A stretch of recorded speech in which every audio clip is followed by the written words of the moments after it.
Oklahoma is my first team out. I know it's going to be a hot take. They're probably going to get in, but that's who I deserve to be. I deserve to be the first team out. The second team out, who I actually think would beat Oklahoma in head-to-head, and I think they're a better team than Oklahoma, but based on their resume, to me, they're the second team out, is Miami. Again, Miami, very hot take. They should be in over Notre Dame. A lot of people think. I personally don't think that. I think the thing you have to consider with Notre Dame, one, how much they beat the piss out of their opponents late this year. But also the thing about Miami that I really don't like in comparison to Notre Dame. Again, you're comparing week one of the season. I understand you have to value each win and loss, but you also have to value when each win and loss comes. You're talking about week one, which is basically as good as last year. When we look at everything that happened in week one, when you look at Ohio State only beating Texas by 7, would never happen now. When you look at Florida State beating Alabama, would never happen now. And I think very similar, Miami beating Notre Dame in week one would never happen now. I think Notre Dame would be significantly head-to-head a favorite. Like I think there would be a 4.5, 5.5 point favorite on a neutral site. I think Notre Dame's a lot better than Miami. And the reason why I put Notre Dame in over Miami, the main reason why, is the quality of losses. That personally matters to me.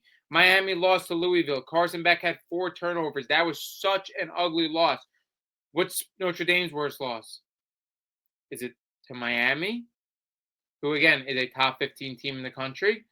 Or is it against Texas A&M, who you could argue is a top 5 to top 8 team in the country by 1 point? Again, Notre Dame, I get it. If you want to say they haven't beat anybody, I really don't think Miami, besides beating Notre Dame in week one, has really beaten much people either. ACC was super weak this year. I think their schedules are super comparable, but I think Texas A&M has the better losses. I know that will drive people crazy, that term, but it's true. That's why I have Notre Dame in over them. And I think right now the state of Notre Dame, I think, again, as long as Jeremiah Love's health is okay, I think they would lay over Miami. And I think that matters. Like the hypothetical spread is really what I base a lot of this on. Like who at this moment would be favored in a neutral site matchup? Like that's huge to me, in my opinion. Then we have Vanderbilt. Like Vanderbilt, the issue with Vanderbilt is one, there's just flat out not enough spots. And two, I get it, they play in the SEC, but their quality of win is just rough. Like, I think this Tennessee win was honestly their best win. Again, was a great win, but outside of that, their best win was like LSU. They don't have the quality of wins to be in my opinion. I think Vanderbilt is a really good team. I think, again, they're one of the first teams to get in if the college football playoffs was set different. Like, again, they're right outside. I don't really have much to say about them. Very good football team, but again, just doesn't have the quality of wins to get in just based on their schedule. And then we get into Texas. I thought what Texas did against Texas A&M was super impressive. Even though Arch showed up, I thought it was insanely impressive how Texas defense contained that Texas A&M offense. I really thought Arch had his moment on that run. Again, do I think Texas is better than most teams in the college football playoffs? Yeah, I think out of these 4 teams on the outside, Texas, Miami, Vanderbilt, Oklahoma. Again, I did it based on what their resume is, but I think Texas is the best team out of the 4.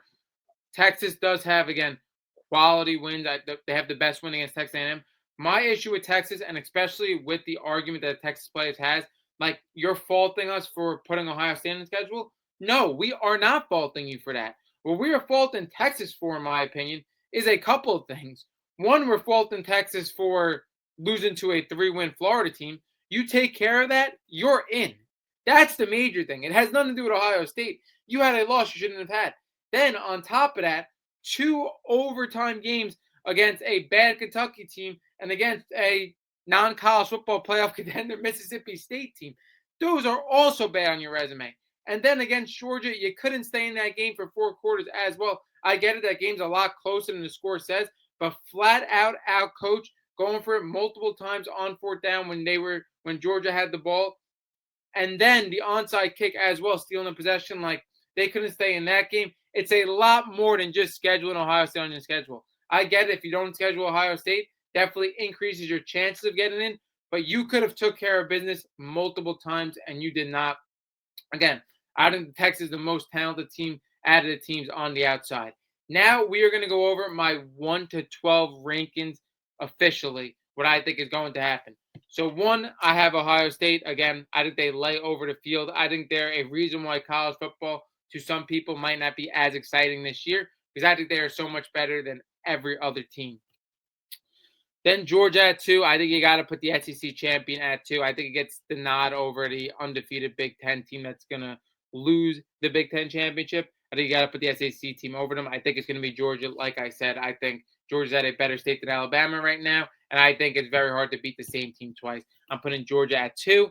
At number 3, we have Indiana. Again, they're undefeated in a Power 4 conference. They have looked great all year. If their one loss is in a conference championship to the best team in the country that, like I said, lays over everybody, again, best loss you could possibly have if you could have a best loss. 4, kind of a hot take. I like Texas Tech there. I think Texas Tech is going to lay over BYU in this conference championship. I think it's only going to help them, obviously, with a convincing win like that. And again, I think they're so complete on both sides of the ball. I think they're so underrated. I think they really deserve the bye. If they don't, again, probably doesn't matter much because the 5 and 6 team, like we said, are also pretty much like a bye because you're going to play the ACC champion and the Group of 5 champion. So again, at number 5, I have Oregon. Again, might be a hot take. It's kind of just how the rankings go right now is how I've basically finished it out for the most part.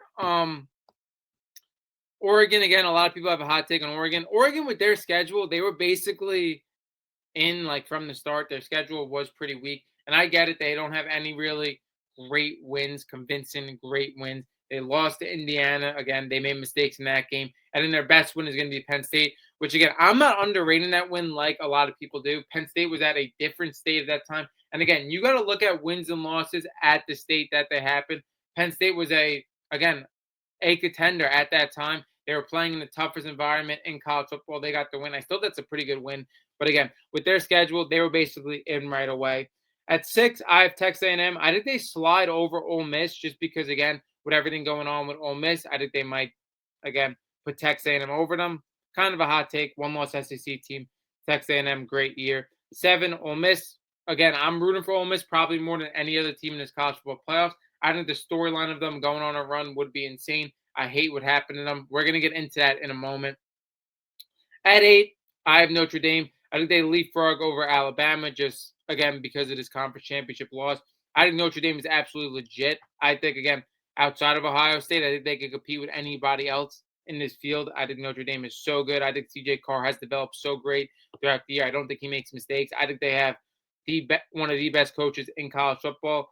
I think they have a stud receiver, 2 stud backs. Again, I love Notre Dame in the trenches as well. At 9, we have Alabama. Again, over the last 3, I think they have to get in. I don't think you could fault the team for making the SEC championship and kicking them out. Alabama's going to get in my opinion. They come in at 9. They could come in higher if they do pull off this SEC championship. At 10, I know it's a hot take. It's probably not going to happen, but I just did it because I want to give respect to this team. BYU, one-loss team in a Power 4 conference. I think it's bad for college football if they don't make it. Also, they have a true freshman at quarterback. Look what he has done.